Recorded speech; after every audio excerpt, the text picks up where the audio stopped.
நமக்கு தெரியும் பிரித்தானியா தற்போது மிக தெளிவான ஒரு நிலைப்பாட்டில் இருக்கிறது. காசாவில் இஸ்ரேலுடைய நடவடிக்கைகள் குறித்து எங்களுடைய நிலைப்பாடு எப்பொழுதுமே மாறாது என்று சொல்லி இருக்கிறார்கள். என்னன்னா, இஸ்ரேல் தாக்குதல்களை நிறுத்த வேண்டும், பாலஸ்தீன அப்பாவிகளுக்குரிய உணவு மருந்துகளை கொடுக்க வேண்டும் என்கிற நிலைப்பாட்டை நாங்கள் மாற்ற ரெடி இல்லை. ஏன்னா ரொம்ப பேசி பார்க்குறாங்க, பிரித்தானியாவோட பேசுகிறாங்க, கனடாவோட பேசுகிறாங்க, பிரான்ஸோட பேசுகிறாங்க. அதனால் அவங்க என்ன சொல்கிறாங்கன்னா, நாங்கள் அதை மாற்றிக்கொள்வதற்கு தயாராக இல்லை. பாலஸ்தீனத்துக்குள் உணவு விநியோகத்திற்கு இஸ்ரேல் அனுமதி கொடுத்திருக்கிறது. அதே நேரத்தில் உள்ள சில வெஹிக்கிள்ஸ் போனது, அந்த வெஹிக்கிள்களில் போன உணவுகளை கொடுப்பதற்கு அங்கே இன்னும் அனுமதி கிடைக்கவில்லை என்று சொல்லி இருக்கிறார்கள். முதல்ல நம்ம என்ன கவனிக்கணும்னு சொன்னா, இஸ்ரேல் தோல்வி என்கிற நிலையில இருக்கிறதுனால எப்படியாவது நம்ம ஜெயிச்சுக்கிறோம், யுத்தத்தில் நம்ம ஜெயிச்சிட்டோம்னு சொன்னா மட்டும்தான் தேர்தலை ஜெயிக்க முடியும் என்று நெத்தன்யாகு நினைக்கிறார். அதனால தன்னுடைய சமாதானம் பேசுவதற்காக சென்ற தூதுக்குழுவையும் மீண்டும் வரவழைத்திருக்கிறார் என்கிற செய்திகள் வெளியாகி இருக்கக்கூடிய நேரத்தில் தான்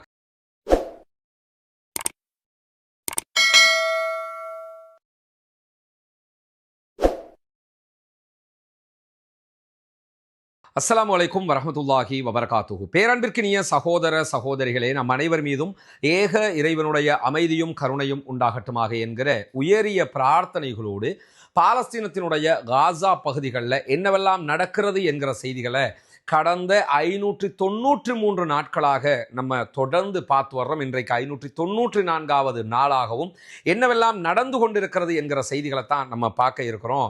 2 நாட்களாக வெளியூர் பயணத்தில் இருக்கிற காரணத்தினால வீடியோக்கள் இந்த வடிவத்தில் உங்களுக்கு தர வேண்டிய நிலை இருக்கிறது. அதனால் அதை கொஞ்சம் பொறுத்துக்கிறங்க. சவுண்ட் எல்லாம் கரெக்டாக இருக்கும்னு நான் நினைக்கிறேன் இன்ஷா அல்லாஹ். இன்றைக்கு வெளியாகி இருக்கக்கூடிய செய்திகளை பொறுத்த வரையிலையும் தொடர்ந்து காசா விவகாரத்தில் வெளிவரக்கூடிய தகவல்களில் ஒன்று, காசாவிலே இஸ்ரேல் நடத்தக்கூடிய கொடூர குரூர தாக்குதல்களால் மரணிக்கக்கூடியவர்களுடைய எண்ணிக்கை அதிகமாக இருக்கிறது என்கிற மிக மிக கவலைக்குரிய வருத்தத்துக்குரிய செய்தி வெளியாகி வந்தாலும், அதே நேரத்தில் காசா தொடர்பாக பாலஸ்தீனம் தொடர்பாக மிகவும் நல்ல இனிமையான பல செய்திகளும் இன்றைக்கும் வெளியாகி இருக்கிறதுங்கிறத நம்ம பார்க்க முடியும். ஏன்னு கேட்டால், மேற்கு நாடுகள் எல்லாமே தற்போது இஸ்ரேலுக்கு எதிராக திரண்டு நிற்கிறது. நேற்றைய தினம் நம்ம சொல்லியிருந்தோம், ஐரோப்பிய நாடுகளில் 17 நாடுகள் இஸ்ரேலுக்கு எதிராக திரும்பி இருக்கிறது என்று சொல்லி. தற்போது இன்றைக்கும் மேலும் 2 நாடுகள் அந்த விவகாரத்தில் 17 என்பது 19ஆக மாறி இருக்கிறதுங்கிறத நம்ம புரிந்து கொள்ள முடிகிறது. ஏன்னா எப்பொழுதுமே காசாவை நாங்கள் அழிப்போம், காசாவை இல்லாமல் ஆக்குவோம், என்ன அநியாயம் பண்ணாலும் கேட்கறதுக்கு எவனும் கிடையாது என்று நினைத்து கொண்ட இஸ்ரேலிய ஆக்கிரமிப்பு இராணுவத்தை சேர்ந்தவர்களுக்கும் இஸ்ரேலிய ஆக்கிரமிப்பாளர்களுக்கும்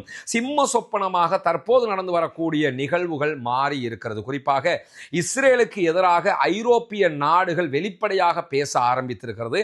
அரபு நாடுகள் மௌனித்து போயிருந்தாலும் ஐரோப்பிய நாடுகள் பேசுவதை நிறுத்தாமல் தங்களுடைய நிலைப்பாட்டை மிக தெளிவாக சொல்லிக் கொண்டிருக்கிறார்கள். இந்த நிலையில தான் இன்றைக்கு ஐநா இருக்கக்கூடிய அறிக்கையை நம்ம எடுத்து பார்த்தோம்னா, நாங்கள் உணவுகளையும் மருந்துகளையும் விநியோகிக்க தயாராக இருக்கிறோம், ஆனால் இதுவரைக்கும் எங்களுக்கு அதற்குரிய முழுமையான அனுமதி கிடைக்கவில்லை என்று ஐநா அறிவிப்பு விடுத்திருக்கக்கூடிய நேரத்தில் இந்த பிபிசியினுடைய நியூஸை நம்ம பார்த்தோம்னா, லண்டன் பிபிசியினுடைய தமிழ் பிரிவு என்ன சொல்றாங்கன்னா, பாலஸ்தீனத்துக்குள் உணவு விநியோகத்திற்கு இஸ்ரேல் அனுமதி கொடுத்திருக்கிறது.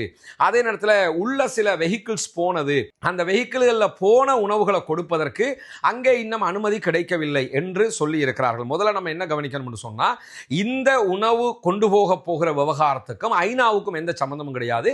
இது அமெரிக்காவும் இஸ்ரேலும் சேர்ந்து செய்யக்கூடிய ஒரு வேலையாக சொல்லியிருக்கிறாங்க. 100 ட்ரக்கை உள்ள அனுப்புவோம்னாங்க. ஏற்கனவே 100 ட்ரக் அனுப்புவதா சொல்லி 3 நாள் ஆயிடுச்சு. நேற்றைய தினம் என்ன செஞ்சாங்கன்னா 11 ட்ரக்கை மட்டும் தான் உள்ள அனுப்பினாங்க. அந்த 11 ட்ரக்குகளில் போன உணவுகளையும் மருந்துகளையும் குடிநீரையும் கூட அவர்கள் மக்களுக்கு விநியோகிப்பதற்கு அனுமதி கொடுக்கவில்லை. இதுதான் அந்த செய்தியினுடைய உண்மையான வெளிப்படையான சாராம்சமான செய்தியாக இருக்கிறது. இதே நேரத்தில் நீங்கள் பிபிசியில் செய்தியை பார்க்கும்போது என்ன சொல்லுவாங்கன்னா, பாலஸ்தீன விடுதலை அமைப்பு இந்த உணவுகளை திருடாமல் இருக்க வேண்டும், அங்கதான் அந்த வன்மத்தையும் வக்கரத்தையும் அவர்கள் கக்கிக் கொண்டிருக்கிறார்கள்ங்கிறத நம்ம பார்க்க முடியும். பாலஸ்தீன விடுதலை அமைப்பு உணவை திருடுகிறதா? முழு பாலஸ்தீனத்தையும் திருடிய ஒரு கூட்டம் உட்கார்ந்து கொண்டு பாலஸ்தீன விடுதலை அமைப்பை பற்றி பேசிக் கொண்டிருக்கிறார்கள் என்பதுதான் தாங்க முடியாத ஒரு கவலையான நிகழ்வாக இருக்கக்கூடிய நேரத்தில் இதுவரைக்கும் காசாவிலே கடந்த 24 மணி நேரங்களுக்குள்ளாக 54 அப்பாவிகள் கொல்லப்பட்டிருக்கிறார்கள், ஷஹீதாகி இருக்கிறார்கள் என்கிற செய்திகள் வெளியாகி இருக்கக்கூடிய நேரத்தில் இஸ்ரேலி ஹயோம் என்கிற இஸ்ரேலுடைய பத்திரிகை வெளியிட்டிருக்கக்கூடிய ஒரு முக்கியமான செய்தி. அல் ஜசீராவும் இதை பிரேக்கிங் நியூஸாக போட்டிருக்கிறாங்க. பல ஊடகங்களும் தற்போது இதை வெளியிட்டு வர்றாங்க. சொல்றாங்க, தோஹா பேச்சுவார்த்தை தற்போது மீண்டும் தோல்வி அடைகிற நிலையை அடைந்திருக்கிறது. காரணம் என்ன? இஸ்ரேலிய ஆக்கிரமிப்பு அரசாங்கத்தினால, நெத்தன்யாகுனுடைய அரசாங்கத்தினால பேச்சுவார்த்தைக்காக அனுப்பப்பட்ட இஸ்ரேலுடைய தூதுக்குழு எந்த விதமான முடிவுகளும் எட்டப்படாமல் மீண்டும் நாட்டுக்கே திருப்பி வரவழைக்கப்பட்டிருக்கிறார்கள். எனவே இந்த சம்பவத்திலிருந்து தெரிய வருகிற மிக முக்கியமான செய்தி என்னன்னு கேட்டா, இஸ்ரேல் சமாதானத்தை விரும்பவில்லை. இஸ்ரேல் தோல்வி என்கிற நிலையில இருக்கிறதுனால எப்படியாவது நம்ம ஜெயிச்சுக்கிறோன்னு, யுத்தத்தில் நம்ம ஜெயிச்சிட்டோம்னு சொன்னா மட்டும்தான் தேர்தலை ஜெயிக்க முடியும் என்று நெத்தன்யாகு நினைக்கிறார். அதனால தன்னுடைய சமாதானம் பேசுவதற்காக சென்ற தூதுக்குழுவையும் மீண்டும் வரவழைத்திருக்கிறார் என்கிற செய்திகள் வெளியாகி இருக்கக்கூடிய நேரத்தில் தான் காசாவுக்குள்ள எந்த விதமான மருந்து பொருட்களையும் கொண்டு வர முடியவில்லை என்று சொல்லி WHO இன்றைக்கு அறிவித்திருக்கிறது. வேர்ல்டு ஹெல்த் ஆர்கனைசேஷன் அறிவித்திருக்கக்கூடிய நிலையில தான் இஸ்ரேலுக்கு எதிராக தடைகள் முழுமையாக மேற்கொள்ளப்பட வேண்டும் என்கிற கோரிக்கையை தற்போது பெல்ஜியமும் எழுப்ப ஆரம்பித்திருக்கிறது. ஐரோப்பிய நாடுகளுடைய ஒரு முக்கியமான நாடு. அவங்களும் என்ன பண்றாங்கன்னு சொன்னா, இஸ்ரேலுக்கு எதிரான தடைகள் எழுப்பப்பட வேண்டும், கொண்டு வரப்பட வேண்டும் என்கிற குரல்களை எழுப்ப ஆரம்பித்திருக்கக்கூடிய நேரத்தில் இன்றைக்கு வெளியாகி இருக்கக்கூடிய மிக முக்கியமான மேலதிக செய்தி ஒன்று என்னன்னு சொன்னா, புனிதமிக்க ஹஜ் பெருநாளை நம்ம நெருங்கிக்கிட்டு இருக்கிறோம். ஹஜ் பெருநாளுடைய ஒரு சுன்னத்தான காரியமாக இஸ்லாம் நமக்கு கற்றுத்தந்திருக்கக்கூடிய ஒரு காரியம்தான், நம்ம இப்ராஹிம் அலைஹிஸ்ஸலாம் அவருடைய தியாகத்தை போற்றும் விதமாக ஆடு மாடு ஒட்டகங்களை பலி கொடுத்து அந்த இறைச்சிகளை நம்ம ஏழைகளுக்கு பங்கு வைக்க வேண்டும், அவர்களுக்கு உணவாக கொடுக்க வேண்டும். அதை நம்ம குர்பானி என்கிற பெயரில் நம்ம அழைச்சிக்கிட்டு இருக்கிறோம். இந்த குர்பானியினுடைய நிகழ்வுகள் கடந்த வருடத்தை போன்று இந்த வருடமும் நம்ம முன்னெடுக்க இருக்கிறோம். இலங்கை ரூபாவில் ஒரு மாட்டில் 7 பேர் நம்ம பங்கு சேர முடியும். இலங்கை ரூபாவில் ஒரு பங்குக்கு 39,000 என்று நிர்ணயிக்கப்பட்டிருக்கிறது.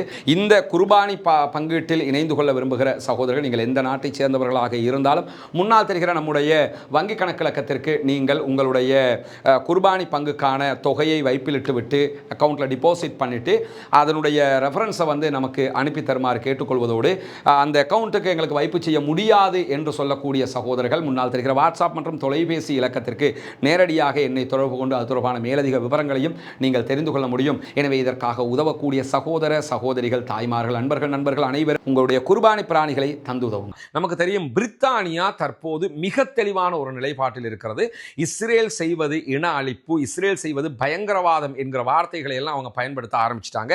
இந்த நிலையில இன்றைக்கு பிரிட்டிஷ் அறிவித்திருக்கக்கூடிய ஒரு அறிக்கையில் என்ன சொல்றாங்கன்னு சொன்னா, காசாவில் இஸ்ரேலுடைய நடவடிக்கைகள் குறித்து எங்களுடைய நிலைப்பாடு எப்பொழுதுமே மாறாது என்று சொல்லி இருக்கிறார்கள். என்னன்னா, இஸ்ரேல் தாக்குதல்களை நிறுத்த வேண்டும், பாலஸ்தீன அப்பாவிகளுக்குரிய உணவு மருந்துகளை கொடுக்க வேண்டும் என்கிற நிலைப்பாட்டை நாங்கள் மாற்ற ரெடி இல்லை. ஏன்னா ரொம்ப பேசி பார்க்குறாங்க, பிரித்தானியாவோட பேசுகிறாங்க, கனடாவோட பேசுகிறாங்க, பிரான்ஸோட பேசுகிறாங்க.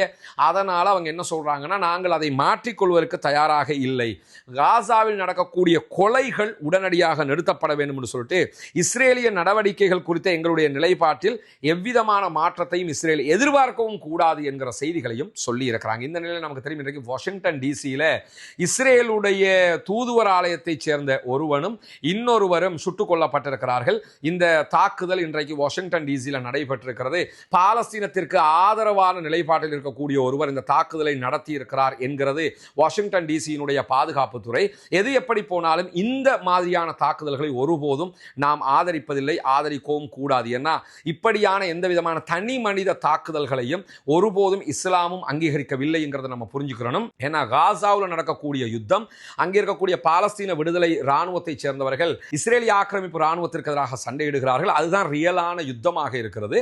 அங்கங்கே இருக்கக்கூடிய தனி மனிதர்களை சுட்டுக் கொள்வதால் வாதம் தான் தலை தோங்குமே தவிர எவ்விதத்திலும் இது சமாதானத்திற்கு அடிப்படையாக அமையாது. எனவே அந்த ஆதங்கம் இருக்கிறது, காசாவில் கொல்லப்படுறாங்க, இப்படி அநியாயம் பண்ணுறாங்களேங்கிறதுக்காக நம்ம ஒவ்வொருத்தரும் கையில் ஆயுதத்தை எடுத்துக்கிட்டு இப்படியான செயல்பாடுகள் ஒவ்வொருத்தரும் செய்ய போனாங்கன்னு சொன்னால் இந்த உலகம் சுடுகாடாக மாறிவிடும். எனவே பயங்கரவாதம் எந்த விதத்தில் வந்தாலும் அதை ஏற்றுக்கொள்ள முடியாது என்பதில் நாம் திடமான உறுதியோடு இருக்க வேண்டும் என்கிற நிலையில் காசா அதே போன்று இஸ்ரேல் குறித்த ஒரு புதிய அறிக்கையும் இன்றைக்கு பிரான்ஸ் வெளியிட்டிருக்கிறது. ஏன்னா இதில் பிரான்ஸ் தாங்க அது இந்த இந்த காலகட்டத்தில் பிரான்சினுடைய இந்த நடவடிக்கைகள் பாராட்டாமல் இருக்கவே முடியலை. தொடர்ந்து மிக தெளிவாக இம்மானுவேல் மெக்ரானுடைய அரசு இருக்கிறது என்பதுதான் எனக்கே ஆச்சரியமாக இருக்கிறது. இன்றைக்கு அவங்க வெளியிட்டிருக்கக்கூடிய அறிக்கையில் காசா தொடர்பாக என்ன சொல்றாங்கன்னு சொன்னா, பாலஸ்தீன விடுதலை அமைப்பு அனைத்து கைதிகளையும் உடனடியாக விடுவிக்க வேண்டும். இது எல்லா நாடுமே கேட்கிறாங்க, அவங்களும் கேட்கிறாங்க. கேட்டுட்டு என்ன சொல்றாங்கன்னு கேட்டா, இரு நாடு என்கிற தீர்வை அடிப்படையாக கொண்ட அரசியல் பாதையால் மட்டும்தான் இதற்கு தீர்வு காண முடியும். எனவே 2 நாடு, பாலஸ்தீனம் தனி நாடு என்கிற நிலையை அனைத்து நாடுகளும் எடுக்கவும் வேண்டும், இஸ்ரேல் அதை ஒப்புக்கொள்ளவும் வேண்டும் என்று சொல்லக்கூடிய பிரான்சினுடைய அறிக்கையில் மேலதிகமாக என்ன சொல்றாங்கன்னு கேட்டா, இஸ்ரேல் காசாவுக்குள்ள தன்னுடைய நடவடிக்கைகளை நிறுத்தாவிட்டால், உதவிகளை அனுமதிக்காவிட்டால், மருந்து தண்ணீர் உணவுகளை கொடுக்காவிட்டால் பிரான்ஸ் அடுத்து என்ன செய்யும் என்பதை பொறுத்தவரை நாங்கள் உறுதியான நடவடிக்கைகளை எடுக்க இருக்கிறோம், பொருளாதார தடைகள் உட்பட. இதை 2 நாட்களுக்கு முன்பதாக பிரிட்டன் சொல்லியிருந்தாங்க, நாங்கள் உங்களுக்கு பொருளாதார தடை விதிப்போம்னு. இன்னைக்கு தெளிவாக பிரான்ஸ் என்ன சொல்லியிருக்கிறாங்கன்னா, பொருளாதார தடைகளை இஸ்ரேல் மீது நாங்கள் விதிப்போம் என்று எச்சரிக்கை விடுத்திருக்கிறார்கள். இதெல்லாம் பாலஸ்தீன மக்களுக்கு கிடைக்கக்கூடிய வெகுமதிகளாக இருக்கிறது. நம்ம என்ன நினைச்சுக்கிறோம்னா, நம்முடைய பிரார்த்தனைகள் வீண் போகவில்லை, நம்முடைய குனூத்து நாசிலா வீணாகவில்லை, இறைவன் நம்முடைய பிரார்த்தனைகளுக்கு கூலி தந்து கொண்டிருக்கிறான் என்பதை ஆழமாக நம்புங்கள்.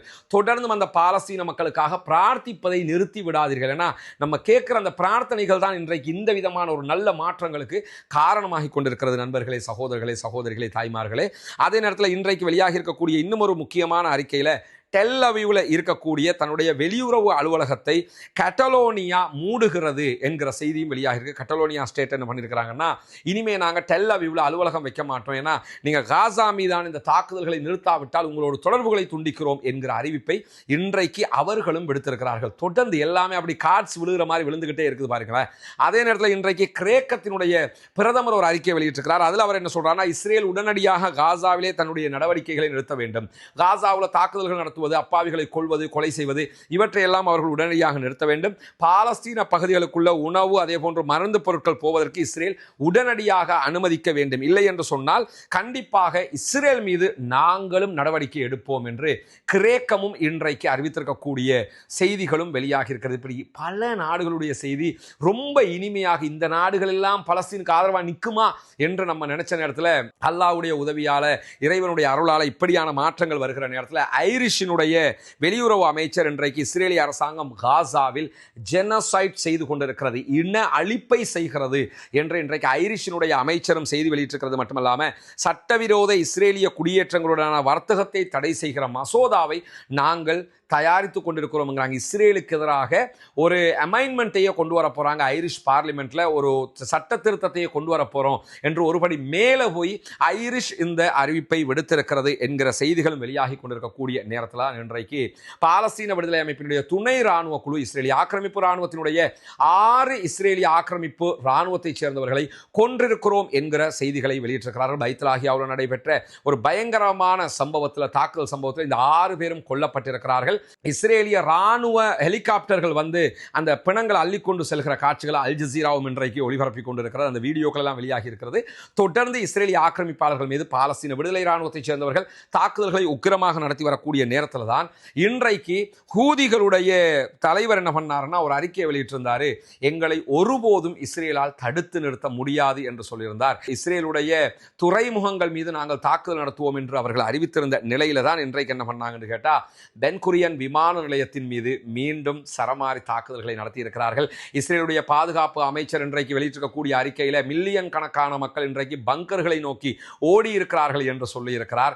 ஏன்னா ஏவுகணை தாக்குதல் நடத்தப்படும் போது பயத்தில் ஓடி பங்கர்களுக்குள்ள மில்லியன் கணக்கான மக்கள் ஒலித்தார்கள் என்பதோடு சேர்த்து இஸ்ரேலுடைய முன்னாள் பிரதமர் எஹூட் ஒல்மர்ட் இன்றைக்கு மீண்டும் ஒரு அறிக்கையில் என்ன சொல்றாருன்னா, இன்றைக்கு யுத்தம் ஆரம்பித்த 594 நாட்களை தாண்டி கொண்டிருக்கிறோம், இதுவரைக்கும் நம்ம மக்கள் உயிருக்கு பயந்து ஓடிக்கிட்டே இருக்கிறாங்க, அப்ப நாங்கள் இஸ்ரேலை பாதுகாத்துட்டோம், இஸ்ரேலை பாதுகாக்கிறதா எங்களுடைய வேலை என்றெல்லாம் நம்முடைய பிரதமர் சொல்வது பச்சை பொய்யானது. எனவே பாலஸ்தீனத்தினுடைய யுத்தத்தை உடனடியாக நிறுத்துங்க இஸ்ரேலுடைய முன்னாள் பிரதமரே இன்றைக்கும் வெளிப்படையாக பேசியிருக்கக்கூடிய நேரத்தில் தான் யஹியா சாரி யமண்ட ஹூதிகளுடைய படைப்பிரிவினுடைய ஊடக பேச்சாளர் என்ன சொல்றாருன்னா, இன்றைய தினம் பென்குரியன் விமான நிலையத்தின் மீது ஹைப்பர்சோனிக் ஏவுகணை தாக்குதலை நாங்கள் நடத்தி இருக்கிறோம். இது 2 தாக்குதல்கள் இதே மாதிரி இன்றைக்கு நடத்தப்பட்டிருக்கிற 2 இலக்குகளையும் நாங்கள் துல்லிய துல்லியமாக அடைந்திருக்கிறோம் என்று சொல்லக்கூடிய யஹியா சாரி இன்றைக்கு இஸ்ரேல் விடுத்திருக்கக்கூடிய அறிக்கையில் கிட்டத்தட்ட 4 மணி நேரத்துக்கு மேலாக இஸ்ரேலுடைய பென்குரியன் விமான நிலையம் இழுத்து மூடப்பட்டிருக்கிறது என்கிற செய்திகளும் வெளியாகி இருக்கக்கூடியதை நம்ம பார்க்க முடிகிறது. இன்றைக்கு வெளியாகி இருக்கக்கூடிய பல முக்கியமான செய்திகளில் தேர்ந்தெடுக்கப்பட்ட செய்திகளை தான் இந்த இடத்துல நம்ம முன் வச்சிருக்கிறோம். அதே நேரம் இன்றைக்கும் மஸ்ஜிதுல் அக்ஸாவுக்குள் நுழைந்த இஸ்ரேலிய குடியேறிகள் செட்லஸ் என்று சொல்லக்கூடியவங்க மஸ்ஜிதுல் அக்ஸாவில் தாக்குதல்களை நடத்தியிருக்கிறார்கள். அவர்களுடைய தல்முதிக் என்று சொல்லக்கூடிய யூத வழிபாடுகளை செய்திருக்கிறார்கள். தொடர்ந்து அநியாயங்களை செய்து வருகிறார்கள். எனவே பாலஸ்தீன மக்களுடைய போராட்டம் நிற்கவில்லை, குறையவில்லை, வீரியம் அடங்கவில்லை, குறையவும் இல்லை. அவர்கள் தங்களுடைய நாட்டுக்காக போராடுகிற அதே நேரம் சர்வதேச ரீதியில் டிப்ளமேட்டிக்காக அவர்கள் அழகான காய் நகர்த்தல்களை செய்து கொண்டிருக்கிறார்கள். தொடர்ந்தும் பாலஸ்தீன மக்களுக்காக பிரார்த்தனை செய்ய தவறிவிடாதீர்கள், மிஸ் பண்ணிடாதீங்க. தொடர்ந்தும் அல்லாஹ்விடத்தில் கையேந்துங்க, துஆ கேளுங்க. நம்முடைய பிரார்த்தனைகள் பல விதங்களில் அங்கீகரிக்கப்பட்டு கொண்டிருக்கிறது என்கிற ஆழமான நம்பிக்கைகளோடு இதனை நாம் கடக்க வேண்டியிருக்கிறது. பாலஸ்தீனம் வெற்றி பெறட்டும், பாலஸ்தீனம் சுதந்திரமடையட்டும், பாலஸ்தீன மக்கள் நம்மை போன்ற நிம்மதியானவர்களாக மாற வேண்டும் என்கிற உயரிய பிரார்த்தனைகளோடு பாலஸ்தீன மக்களுக்காக ஜனநாயக ரீதியாகவும் குரல் எழுப்புவோமாக. வாகிறது அல்ஹம்துலில்லாஹி ரப்பில் ஆலமீன்.